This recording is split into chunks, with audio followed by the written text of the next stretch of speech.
Show, just a reminder that we don't have to go to war just because BlackRock and Raytheon say so. The show starts now. You never want a serious crisis to go to waste. And what I mean by that, it's an opportunity to do things that you think you could not do before.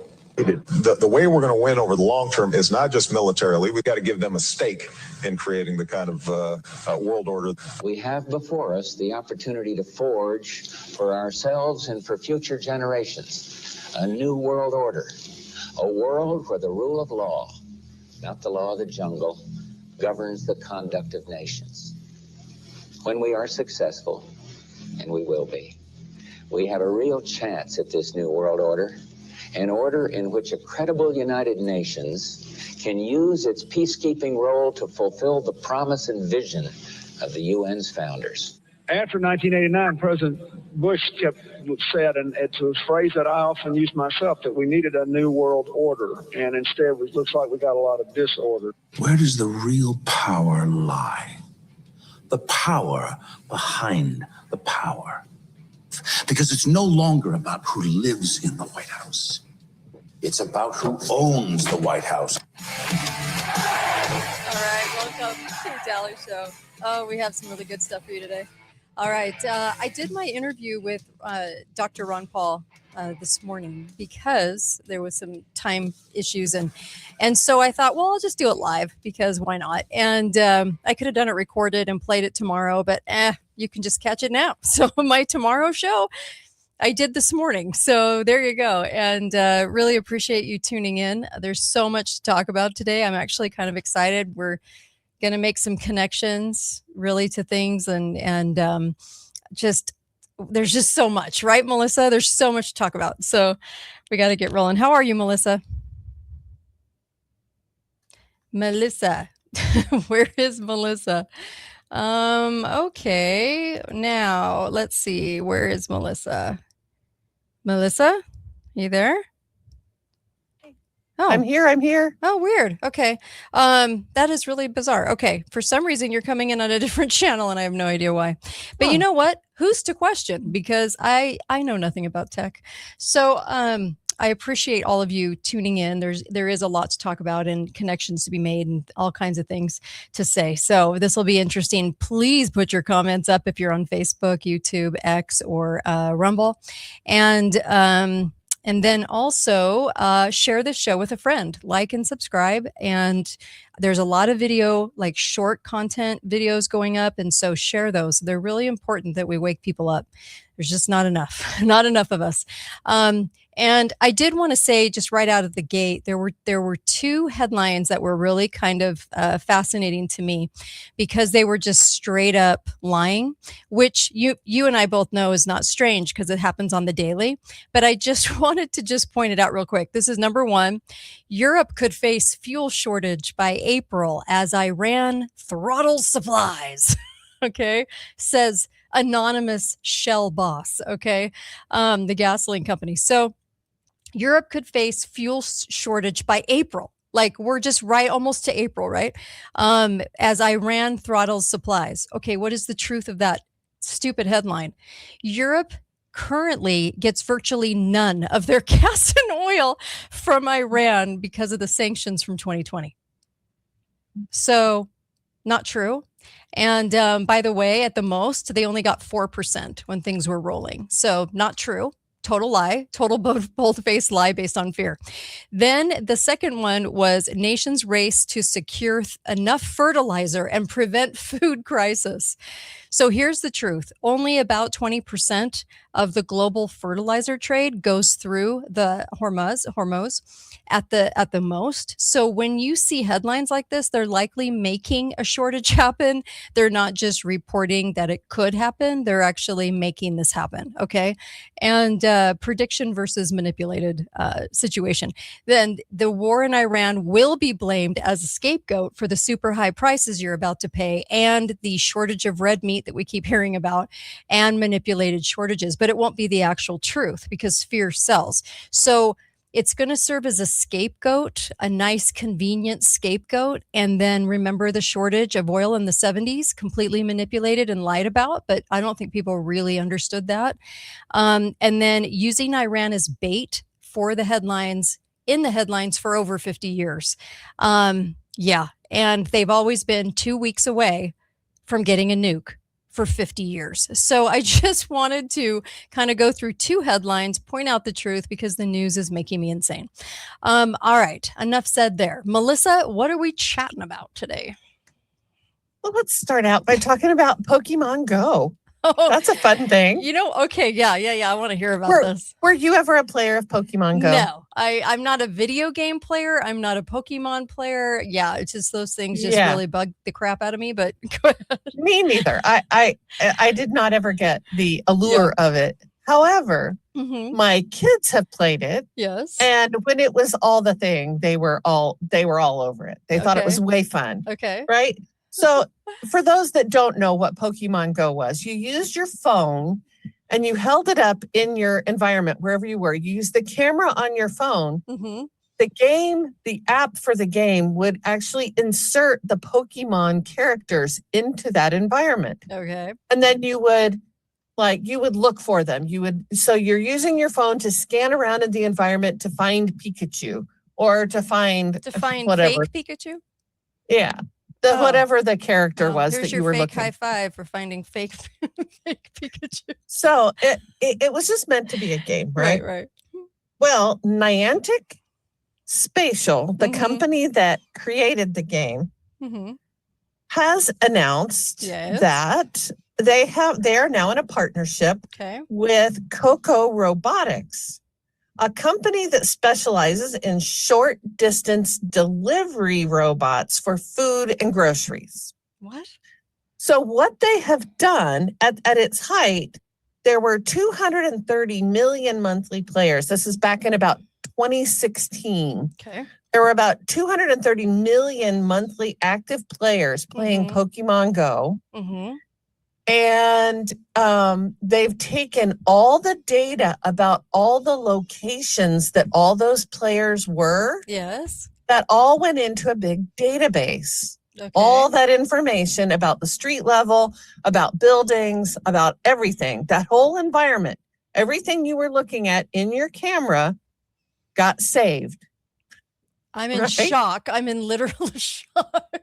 Wow. I don't think anyone talked about this when everybody was doing that craze. Who would have even known? Yeah. I mean, I just assumed that they were inserting something. Yeah. But no, they were actually recording. And so they're calling this a crowdsourced mapping effort. It's one of the largest real-world data collection projects ever undertaken. But they just never realized it when they were doing it. Nobody knew. I love it that they call it an effort by a ton of people that didn't even know that they were compiling all of this data for this. That's amazing. Wow. Well, the part of the data collection effort was called, they got a boost in the year 2020 when Niantic added a feature that they called field research. Field research. That should have been a clue to those of us that were thinking. And they would say, okay, we want you to scan a real world location for us. And in exchange, we'll give you in-game credits. So you can get, all the bells and whistles, but you have to go to the local fountain and you have to walk around it and take video of all of this. What? So do you see what they were doing? So the problem is Coco Robotics that has this delivery system for groceries, short distance delivery systems for food and groceries. What most of those, like what we've heard about, like Amazon wants to have little drones that will deliver to your door. Those have conventionally been run with GPS location. Yeah. Well, the problem with GPS is that it's what the satellite can see from up above is not the same as what a street level view does. True. And so what they did at Niantic Spatial was they were creating 3D real world street level mapping. Wow. And that allows them, they said, this is unprecedented precision. They can get in and around and through streetscapes and buildings to like within centimeters. Oh my Of gosh. precision. Now, Really? if you think about GPS, if you were in an urban environment, it could be really hard to contend with buildings that are closely together. Yeah. Narrow alleyways, narrow walkways, crowded sidewalks, busy streets. But the information gathered through Pokemon Go that built this 3D mapping kind of helps to overcome all of that. Who would have guessed that playing Pokemon Go, you were part of the effort to train delivery robots? I should not be shocked at this. I'm surprised because I hadn't thought of it, but I'm not shocked because of course all of us are the little minions doing all the work for them through a game. I mean, it makes sense to the way that they operate. It's just interesting. I just can't even. I wonder if somebody could sue for not getting paid for doing all their field research. And isn't it an invasion of They did privacy? get paid. Oh, they did get paid. They got Really? in-game credits, didn't they? Oh my gosh. And is it an invasion to privacy is coming in as a text? Yeah, I would imagine. I mean, you're grabbing data that wasn't, I mean. What privacy has been invaded? Yeah. Your personal location, I'm sure that when you signed when you clicked the I agree button at the bottom of their, user contract, that you agreed to do this. Right. You can't play the game without doing it their way, right? So I'm guessing that, and this brings up an interesting thing, all the data that is generated, who does that belong to?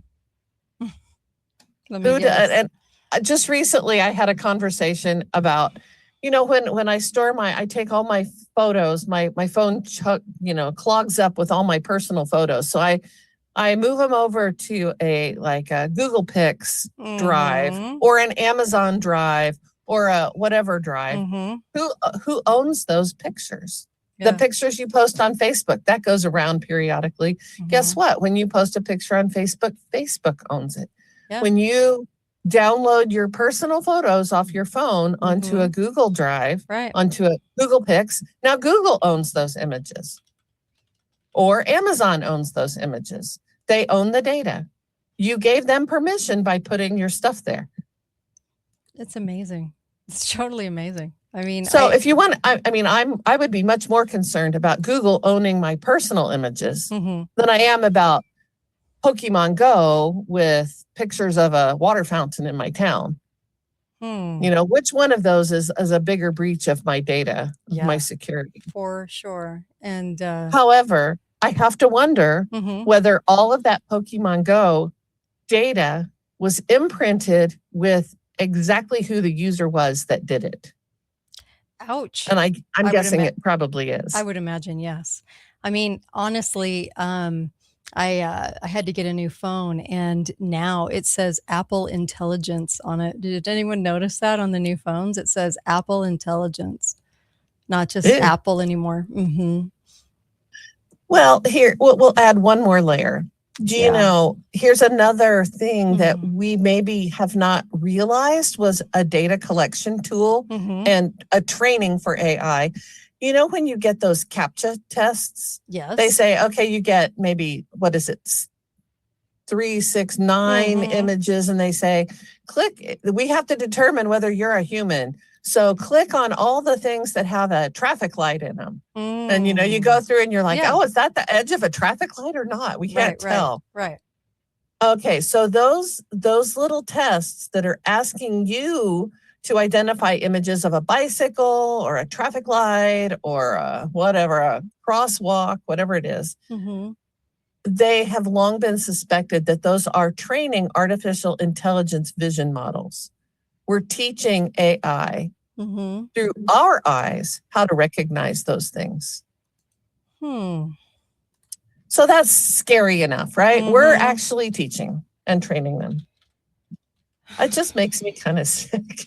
Well, Like, yeah. not even Pokemon Go. And I know little kids were using Pokemon Go. Yeah. That's what I'm saying. Like, I mean, they weren't told. Nobody was told to even be able to make a decision. I doubt it was in any terms and conditions. If they want to argue that, I doubt that anything was put in there as maybe it was, because no one ever watches those or reads those. But I don't know, just very strange. Yeah. I would guess that it was in the terms and conditions. Mm-hmm. That all the images that were generated. Yeah. Because they had license, like the Pokemon characters are licensed. So they might have said something like, all the images generated from playing this game are owned by Niantic, whatever. I don't know. I would be curious. I don't know. I've never played the game, nor do I care to ever play the game. But we need to be aware of the data harvesting. I think, at least in my little brain, I can say, I can see how data harvesting, how they're, the information they get from Facebook is a tremendous cache of information about me. Yeah. But Pokemon Go, really? I wouldn't have thought of that. Really? No, I would not have thought of it either. So let's kind of move away from Pokemon Go and talk a little bit more about what they do have about us and on us, and what do we do about it. So we need to know that for every single one of us out there, if you have ever interacted with any platform at all, whether it's X or Facebook, whether it's Pokemon Go, whether it's whatever, your public library, there has been in creation for a number of years, quite a few years now, a digital twin that has I won't say it has your name on it, but it knows you as a user. Right. It is a mirror of you. And if you've ever interacted with any kind of database or a cloud network, if you've done it at work or at home or wherever you are, and who among us has not had any contact at all? Okay. And we all do. Yeah. So what does that digital twin that lives in the algorithms know about us? It knows when we wake up. It knows how long we look at certain posts. It knows whether we scroll on past. It knows what kind of advertisements we like to look at. It knows what kind of news headlines we like to and what we will read. And we have been building this ourselves. We have allowed that to be built. So as more and more data is collected, more and more will be known about you, to the point that we all know this. We've all had this experience. I'm talking to my husband about what kind of dog food we should buy. And I pick up my phone and I open up Facebook, and there's an ad for the dog food brand that we bought last time. Yeah. Yeah, for sure. I never ask my phone, but my phone heard the conversation and now is providing me with that information. So that's a predictive model. And we need to be aware, those predictive models, are they a reflection of us, or at what point do they begin to shape us? I would say initially they were a reflection of us. That was just a data gathering. Yeah. But when we all began to notice that it was making suggestions to us, that's when we began to cross the line from just shaping us from actually just mirroring us to shaping us. It's actually predicting what we would like, and then feeding us more of that. I have to interject here for a second. So this was interesting because I was thinking about this morning. So this was just odd that you're bringing this up, because I actually didn't know what Melissa was going to be talking about today. But let me just share a weird connection that I think is a connection. I could be wrong, but I think it is. So I was thinking about the movie Hail Mary. And Hail Mary is a new movie with Ryan Gosling, and it's about dimming the sun. Okay. Now, Bill Gates has been out there talking about dimming the sun. Okay. And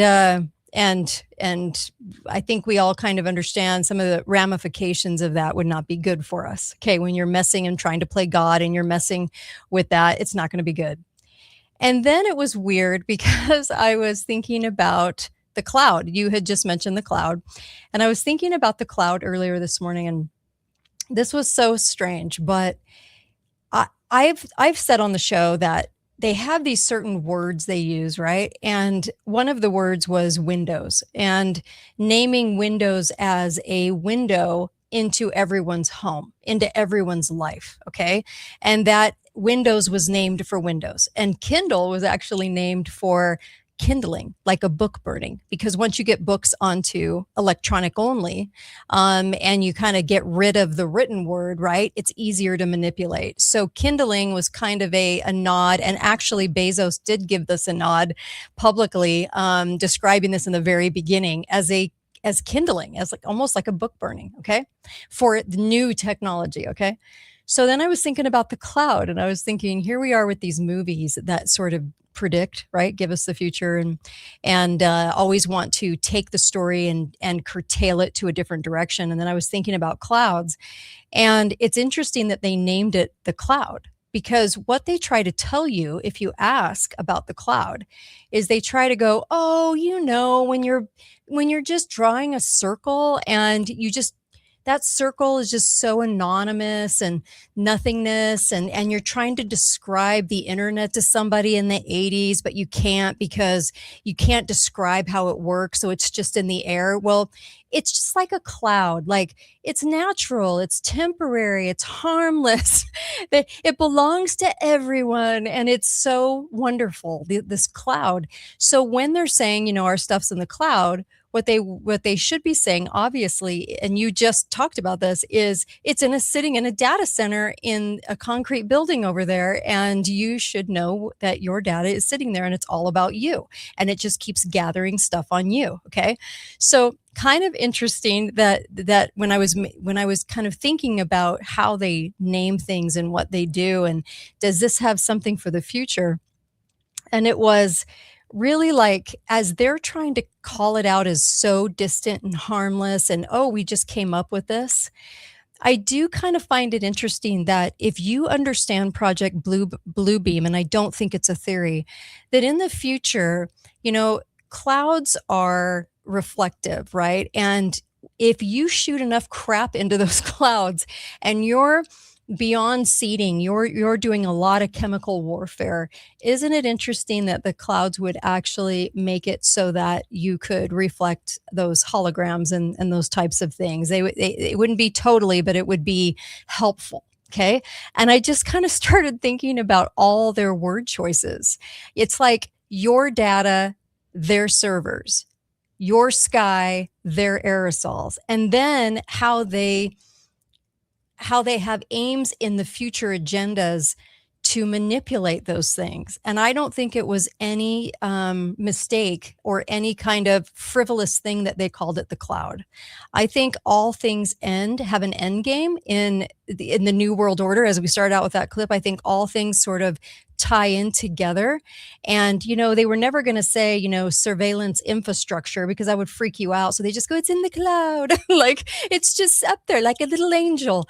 And I just had to kind of just make that connection a little bit, because I just thought it was it's weird. It's a weird word choice. All of their choices for these kinds of things are very strange. And I think the timing of having a blockbuster movie talking about dimming the sun is no accident either. It's just some things I've been thinking about, as trying to look at patterns that they use, word choice that they use, things that they do, and sort of figure out more about it, because clouds obscure what's underneath them. Well, my son and I have had an ongoing conversation, speaking of clouds, about the connection between seeing the trails in the sky and then seeing unnatural clouds after that. And my son was the one that pointed out, he goes, clouds don't look the same as they used to look, because you can tell on certain days the clouds are Like their clouds are clouds. Yeah. And on other days, clouds are not clouds. You can tell they're something else. And he goes, they kind of don't move across the sky the same. So I want you to think about that relative to our data. When we're shooting all this information into the cloud, if you will, eventually the environment that we live in is going to be very artificial.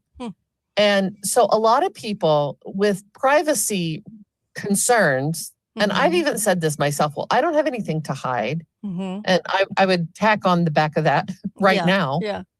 But I don't have anything to hide. What do I care? Right. You know, it just doesn't matter to me. But does it matter? And I think this is a different way of thinking about it. When they have enough data about you, they can actually change the environment around you so that wherever you go, you are surrounded by the data, only the data they want you to see. Yes. Only the data they want you to know about or consume or whatever. Yeah. It's not about whether you're hiding anything from the government. That's a really kind of 19th century way to think about it. Sure. But to think about what is actually going on, they actually eventually may have the power to rearrange your environment, everything that you see and touch and know about, according to what the data they know about you says about you. Yes. Yes. That's really creepy. And the AI is stored on those clouds, those data servers, okay, that do not need to occupy every city of every state. They can actually, they're doing it now without that, but they want to increase that tenfold. So they want to kind of trick us into thinking that we have to have enough centers to place all this info. But it's so interesting. It's like smart technology, smart cities, smart meters, smart grids. SMART. SMART is the acronym for surveillance, monitoring, analysis, reporting, and tracking.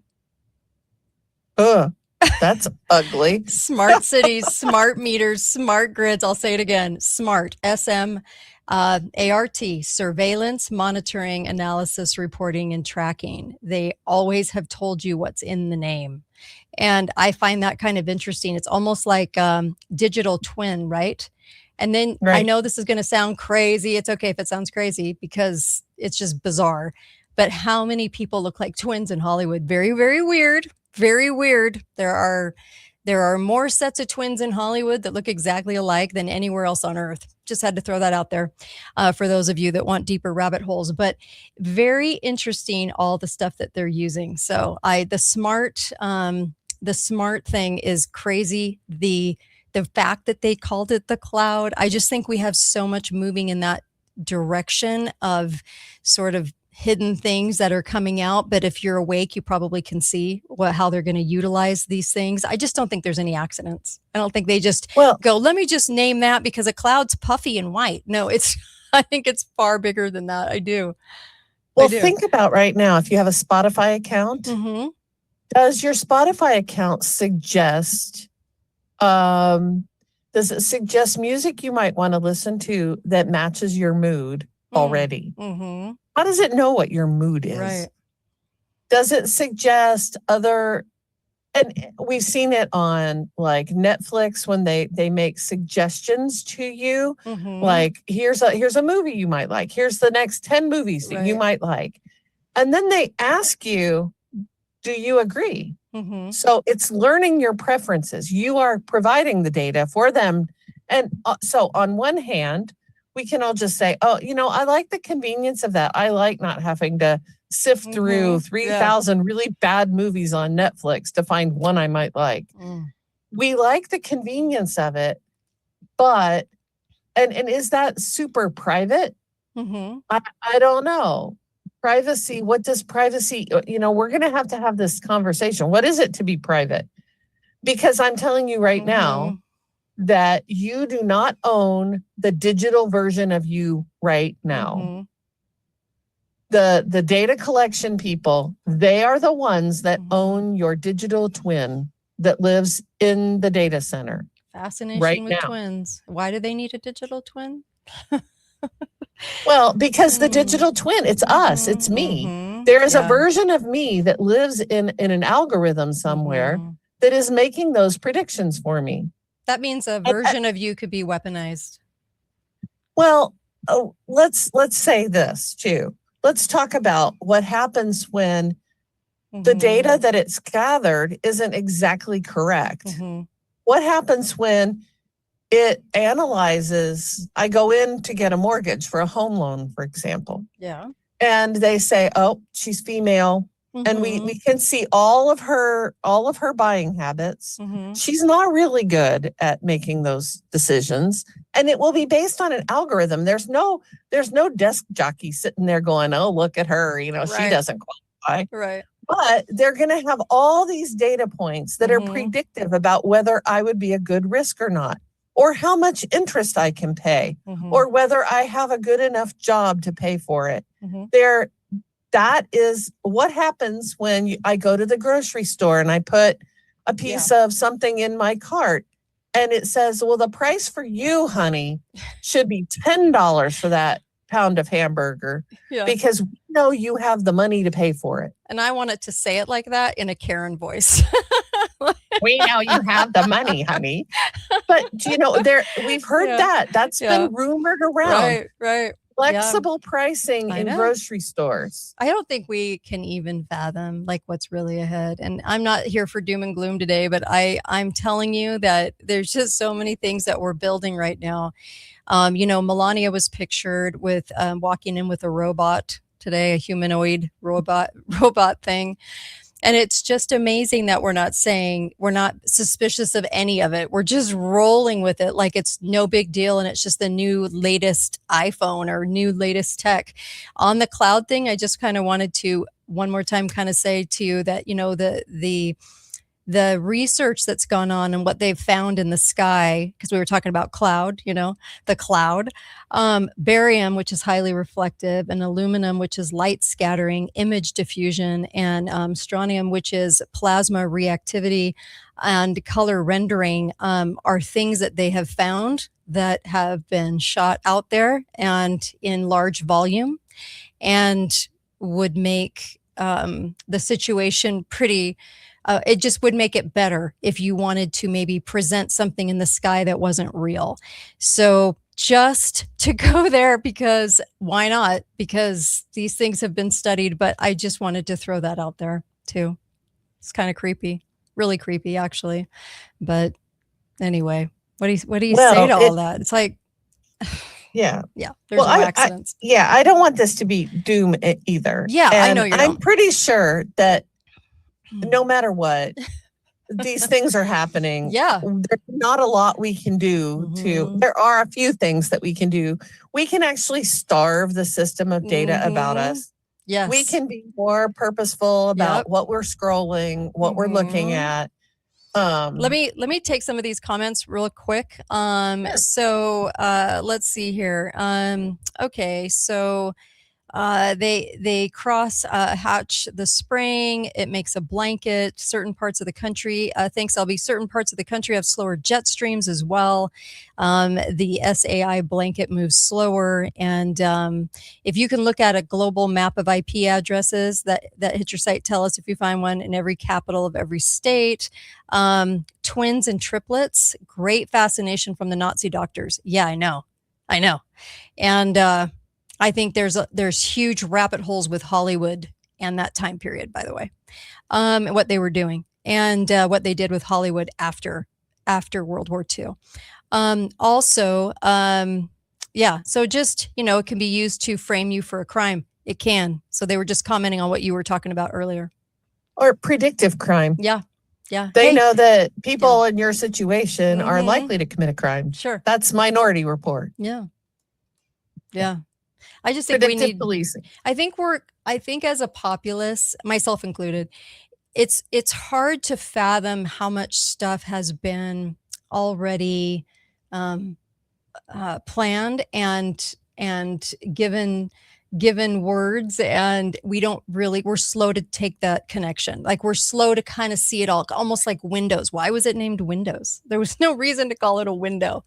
Unless you're talking about a computer window, but we've named it that since it was named that. So, I mean, we call it that. So, I mean, it's strange, right? You're going to call it a window. Okay, I could see a little bit, but a window into every home makes a lot of sense because they knew exactly what they were doing. It's almost like you'd have to be Satan to kind of understand how this whole thing progresses. I mean, What? I'm just going to mention it. Like, you just would almost have to be Satan to know what's going to play out. So, kind of crazy. Anyway, that's Well, let's kind of Okay. shift the conversation Sure. again sure.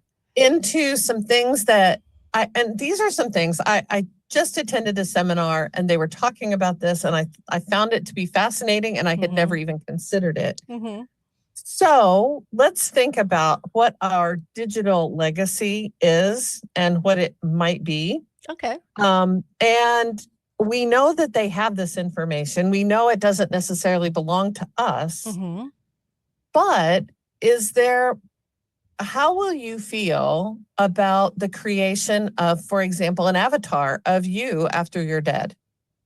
Weird. Yeah. Would you want No. an avatar to interact with your grandchildren, read them stories in your voice with your face on a screen? An avatar of me. Oh, how weird. They probably could do it though, for sure. Well, that's coming very soon. Yeah, yeah. That's coming very soon. Oh, that's creepy. Anyway, we need to Mhm. and this at the seminar, the presenter was talking about becoming Mhm. intentional about our digital footprint Mhm. and the legacy that we leave behind. We all know that we have a lot of different kinds of data that Mhm. is going to be out there. Some of us have done DNA tests. Mhm. Some of us have, Yeah. we have multiple social media accounts. Mhm. We have our YouTube and our Netflix. We Yeah. have our, we have X stuff that we do. We have Facebook, there's Spotify, and all of that can be assembled to Mhm. form a very reasonable facsimile of you in the future. Right. Yeah. For even out, you are long gone. And if you haven't seen these kinds of things, there's a lot of the like genealogy platforms right now that can Mhm. animate photographs from like Mhm. well, you can animate just about anything you want with AI Right. now. Mhm. I mean, go on YouTube and look up the people. They're kind of interesting. They take old busts of like Julius Caesar and they say, what would he look like if he lived now? And they can make it into a face that actually looks like a person and smiles and Mhm. looks around. Yeah. And they're kind of creepy. Mhm. Yeah. But as AI gets more and more robust and more powerful, Right. they will be able to do that. Our voices are out there, Mhm. all of our preferences. So Right. the person that was talking about this was advising all of us to think now, how much of yourself and what of yourself do you want to live on after you're gone? It's a good question. I mean, we don't really write in journals. When we have Facebook posts, we have like social Right. media, but we don't really write in journals anymore. And so that's one of Nor the do we only, write letters. So when Yeah. we send an email. yeah. So if you have an email account, Mhm. are you archiving any of that information? And there are Well, there are I a know lot Big Brother is. Maybe we can ask them. well, right. They are. But They're I don't think we archiving are. it. I don't think we are. I mean, personally. Well, I think that the day may come Yeah. when, I do some, because I'm a history wonk, I Yeah. do family history research. And I'm used to looking at a birth record or a death record or an Mhm. obituary, and we find little tidbits of people's lives here and there. But think about how much there's going to be about us Yeah. left behind in our digital world. True. And what will people in the future be able to reconstruct of us? And are we comfortable with that? It's a good question. That is a really good question. Like, what are they going to utilize on us and make us into in the future for loved ones, for our posterity. It's kind of scary because of what they can do. You know, people that were born in the, like, say 1900s, maybe died in the 80s or 90s, didn't have to worry about that really, unless you found their journal. But in our day, what they can produce is really frightening. I don't think people have even given a second thought. I think it's a really good question, Melissa. Well, it's a real, when I heard this person speaking about this, I was like, oh my gosh, who even is thinking about that? And she was advocating that right now we are at a time period right now where we can make some decisions about what happens to some of the data for our families. For example, if I've done a DNA test, who do I want? So the company that does the DNA test, whether it's 23andMe or Ancestry or whoever it is that did that test, they keep that record of that, right? So what do we want? Do we want our children, our grandchildren to be able to have access to that someday? If you do, can you structure access now, maybe in your will? Say, okay, these people can have access. Or you leave behind documentary evidence for how to access that file. I just invested myself personally in a photographic system where I'm going to pull my pictures out of Google and put them into on a platform that I will own through a contract between me and the company that they do not share on the cloud. They maintain their own servers. So, and I can will to my children the access to my account. Interesting. They sent me a document that she said, fill this out, then put it with your important papers for when you die. And then your children can get access to your account. I'm giving them permission. Now, the kind of cool thing about the system is my children don't have permission to change anything that I've saved. They can just see it and use it. Right. You know, they can print out pictures or whatever. But that's a level of thinking ahead. Like, how do we transfer stuff? We are taking millions and millions of pictures, many of which don't need to be saved. Right. So let's not save them anymore. Yeah. Let's look at what we have and save the good stuff and get rid of the stuff that will just be used for no good purpose. Yeah. One piece of advice to everybody is don't get rid of old books. No. Don't. Well, you've never been to my house, Kate. I have so my many children books. say, are you trying to start the public library in the basement? Right? I feel like that sometimes too. I get sent a lot of books so from authors. So just don't throw them away. I know a lot of people choose to go, well, we don't need them anymore, to go digital, but please don't. When I talked about kindling and the book burning, it's a real thing. They can manipulate books when they're digital. So please don't do that. Keep those older books. You know, I was going through some of my father's books and he's got some gems. And I was like, ooh, you know, this is kind of, I mean, it's fun to be able to see some of these things that have been out of print for so long. And that's how the President Makers book was written. When Don Fotheringham wrote that book, the President Makers was written by spending 3 years in people's attics going through the books that are no longer available, even in the library. So when he was out and about trying to save our Constitution in the 90s from the states going to a convention, you know, he was accused of saying something, and he backed it up with one of these books because this guy in government was trying to contradict him and said, no, that doesn't exist. And he's like, oh, yes, it does. And he showed the book. So I just think that please don't throw anything out like that, like books, older books that have meaning in them, not Harlequins, please. You can ditch please those. throw those away. No one likes a Harlequin. Quickly. Get a real love life. But yeah, I was thinking, man, if you've got some old books, please don't do anything with them. Here are some interesting things that this presenter was talking about relative to all of this. And this is where we're talking about very personal, private stuff. Right. This isn't just like Pokemon Go. This is your life. Well, how are you going to handle the data about your life? So here were some of the questions that she asked. And I think some of these are really, really good. is it comforting or unsettling for future generations to interact with a simulation of you? Say that again. Is it comforting or is it unsettling for people in the future in your family to interact with a simulation of you? That's and weird. the question that goes with that is, will that simulation of you really reflect who you are, or is it some other kind of construct? Yeah.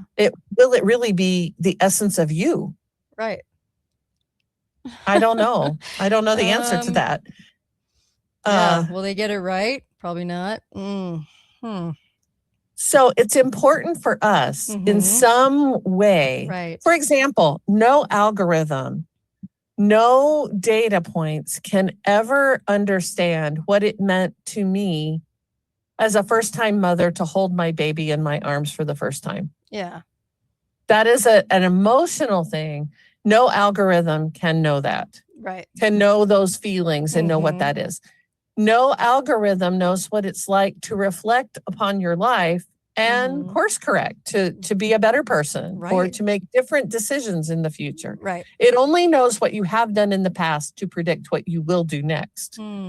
So we need to be aware and recording some of that. Yeah. And some of that, record it in a journal, write it down, make a book, do something with that information so that there is a record that is of you, the essence of you, which is beyond the grasp of any kind of AI data storage. Okay. Okay, so some other things to think about here is, and this is kind of a societal thing, when we get to the place where these AI virtual people can live, is it going to be accurate with respect to people of all stations of life? Or will it just be people who have the money to do so? I don't know. It will be a skewed version of history will remain that will not really talk about the struggles or the hard times or the whatever, because it will only be people who had it good enough that they could afford to do some of these things. Right. That's a social thing. And then the last question, the last big question here is, we're talking about a kind of digital immortality. And so you need to think about what your spiritual beliefs are about that. Do you think that that's a good kind of immortality to claim or not? And that's, I can't answer that for anybody. I mean, I'm still thinking about it myself, because as cool as it would be for me to see an animation of maybe a great grandparent, do I really want that? Do I really, what does that do to my relationship to a person that I've never met and whom I don't know that this is an accurate representation of them? It reminds me of the book versus movie. You like the book because you imagined everything and that's what you like about it. And then they turn into the movie and you go, oh, because they're handing you your imagination and you're like, I don't know if I like these characters as much, or I didn't see it that way. And it just kind of feels weird. The book's always better. In other words, Well, that is a true statement. The book is always better, but it totally is. I agree with you. I do. Oh my God. Well, anyway, those are some pretty, there's ethical issues at stake here too. The ethics of transgressing on someone else's life and I can make some of the photographic animation programs right now. You can make it say anything. This is kind of interesting. You can make your ancestor from, 1867 say, I just loved Richard Nixon and I wanted to vote for him again and again. You can make it say anything. You can change it like they change history today. They could change you like they change history. I mean, don't think they wouldn't apply it to you, what they do to history, right? Understand what we're talking about is we have talked about today. They can change your environment and push you in certain directions by controlling the data you have available to you. And now they can go back in history and change what we know about them through pushing certain ideas. You know, we don't know. We don't know what those people in the past were like. And I think sometimes it's good to let them be people of the past. Let them be who they were. LB says, like this, you know, they'll say if you didn't have the wealth to become an AI person, then the world didn't need to learn anything from you in the first place. Yeah, I could see them doing that. I could see that. I can. Yeah. So who will we have stories about? Bezos, Gates, all those guys, but the rest of the sheeple, all of us out here, we will be nothing. Right. And that may be how it goes. And maybe that would be a good thing. Well, they always like to paint their victors. So I mean, after the research I did, I can't come to any other conclusion than Bezos, Musk, they're all on the payroll, that they are not geniuses, that they were literally given the work that they're doing. And what the government wanted to make it look separated, like they were can't think today, I'm tired, but they were like a private company, but they're not. And so all of them got their weird start. And I've done a show on that where I showcased Bezos, Musk, Facebook guy, Zuckerberg, Steve Jobs, I mean, and Gates, where I said these are frontmen. They are not who you think they are. And, you know, they like to paint their victors, and they like to take people and discredit them and say things and do things to make them look a certain way, just like they change history. So I don't think the AI representation or digital twinner or triplet will be something that could ever be trusted. Well, so we're actually talking about deep fakes. Yeah. And do you want a deep fake of you to be out there saying who knows what? Yeah. And how do you stop that? How do you stop the deep fake from being, and I guess there are legal ways you can prohibit the use of your images or your, like I said, I'm going to try and migrate my photographs out of Google's and out of Facebook so that I have control of them. But do you think it still will be in your control though? I think anything on those servers gets tossed around. I don't know. I don't know if there's a safe place to put that. Well, do you know what? We can only do the best we can do given the information we have in the moment. Just like I don't hold it against anybody that played Pokemon Go. Yeah. Because we didn't know. Nobody knew. That's part of the game as well. But why would you want to play that stupid game? Well, that's a whole other conversation. You should be accused of wanting to play a stupid game. I don't hold it against people that did that. Just kidding. Or people, you know, we're all doing the best we can right now, given highly, highly difficult situations. But the deep fake stuff, we already don't know what is true in the world. Yeah. So that's what I'm trying to say. Leave something that is truthful about yourself behind for your family, for your children, for your grandchildren. Leave a truthful something. Yeah. And don't allow the deep fake to transcend. Yeah. It's going to be crazy. Yeah. They're coming at us from both sides. We can't know what's coming in on one side and what's going out on the well, I think the backside's I think the backside's getting its fair share of all of us. I think that I don't know. I just think we are allowing and even cheering our own cage, and I think it's so sad. You know, when it's funny. I don't have anything against Melania. I've always actually talked nice about Melania because, well, on our conservative side, they were hell bent on, obviously the media was going to, you know, make her some kind of joke. And I actually thought she is who she is. And she was classy, a lot classier than Jill or Michael. And so you know, I watched her movie and it was kind of icy cold and I was like, ooh, ouch. But when she came out with that robot, and I'm thinking, you know, Trump has been nothing but AI. And Larry Ellison. And of course, all of that's going forward while all eyeballs are on Iran. And the fake shortages that are going to happen, they're going to happen. They are going to happen. I think that they're just going to blame it on Iran. But you know, we see all of this taking place and no one's stopping it. They're encouraging it. They are celebrating it. They're happy about it. And they want all of us to come along because that's what the deep state wants. They want all of us to do that. And so no administration is real. They take their orders, and this is no different. And so they're going to take their orders to celebrate this monstrosity coming and this weirdness coming down the line. And people might think that this little robot humanoid is so fascinating, and I don't, for where it's leading. Because we already have a problem with connection as humans right now. There's already This is problems. what I'm saying. Yeah. This is exactly what I'm saying. Leave a piece of you behind. Yeah, I like that. That is not AI. Manipulated by them. Right. Yeah. I like that. I have my dad, as he got very elderly, he started sitting down every afternoon and he'd just write a little story about something he remembered. So, and some of them they're goofy. Some of them are hilarious. Some of them are more serious. But I have a book. It's a very thick book of just his little random memories. And that's my dad. That's when I read those stories, I can hear his voice and I can see him in them.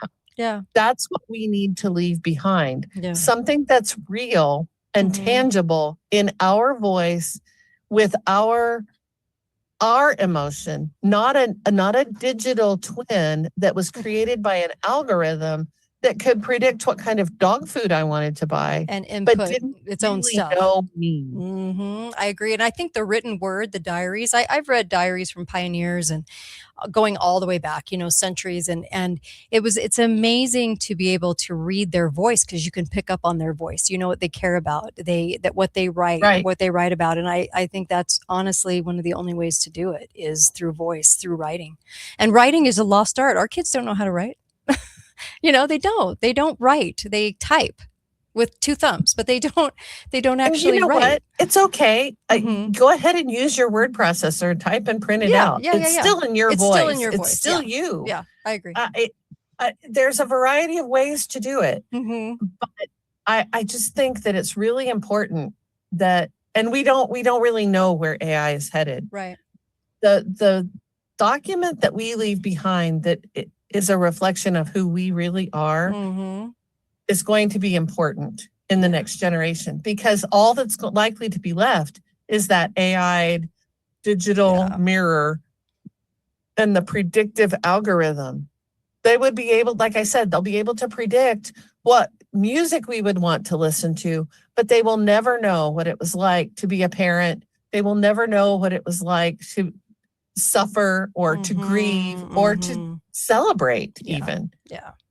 What is it like? What is our experience? So that's my history minute for the moment. We're not leaving those kinds of documents behind. They're going to know an awful lot about us, but they will not know us. Yeah, that's true. That is true. I like it. The meek shall inherit the earth. Yes, thank you for that comment. I appreciate that. Yeah, it's something to think about. I'm glad you brought that up today. And honestly, thinking about their terminology and the way that they name things and do things, and I just think we should pay way more attention to it and get to the conclusions of when things don't seem right, when it doesn't click. It's like it just seems off. So I think always pay attention to that gut. I call it a God thing, but you can call it gut, whatever. We don't pay enough attention to it, and we should. Yep. I think it's really the only way you can know truth. Honestly, it's the only way to do it. But I so appreciate you bringing this up today. And like I said, Ron Paul interview, I already did it this morning, so that's tomorrow's show. So you can go and watch that on YouTube. And I asked him a lot of questions, and his answers were kind of interesting too. So yeah, you need to check that out. I think it was like 35, 40 minutes. So check that out. Anything else, Melissa, Midwest Melissa? Oh, I think that's it. I got to go write in my journal now. I feel compelled.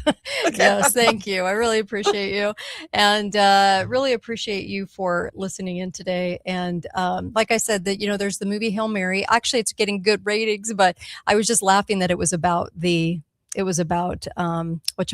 the dimming of the sun, of all topics to come at us with. And I just could not believe that they were using you always look to the movies for things that they want to tell us, right? I'm really abusing the English language today. I'm sorry, I'm tired, but they really tell us or like to kind of take the topic and move it in a different direction. So I'm always paying attention to what's in the movies. What are they selling us now? So I shouldn't, but I am. I'm always interested. And I really thank you for listening. If you want to support this show, it desperately needs you. So the sponsors are amazing. I do use all those products. And the teeth whitening, it's remineralization. So you're getting 2 for 1. That's on my website, katedalleyradio.com. Get the ebooks. The one on cancer is amazing.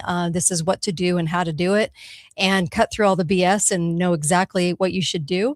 And coming from the very best doctors who have dialed it in pretty good and who are saving lives all over the world, you can go to katetalks.myshopify.com and go grab it. And I thank you. I do. I also want you to try Cardio Miracle because it's so good. It is that good. And I finished mine. Otherwise, I'd show you because I was here way earlier today. But Cardio Miracle, 2 doses a day. It'll change your life. I promise. It'll change you. It will change your nutrition level. And when you have that level of nutrition, you can't even imagine how much better you feel. So thanks, you guys. All right. I'll see you later. And I'll see you next week, just next Tuesday with Dr. Pesta, because tomorrow's show is already up. So you can go grab it on SoundCloud and listen to it, or you can grab it on YouTube, X, Instagram, everywhere. Thanks, you guys. Be faithful, be fearless. Find out why I say that at katedalleyradio.com.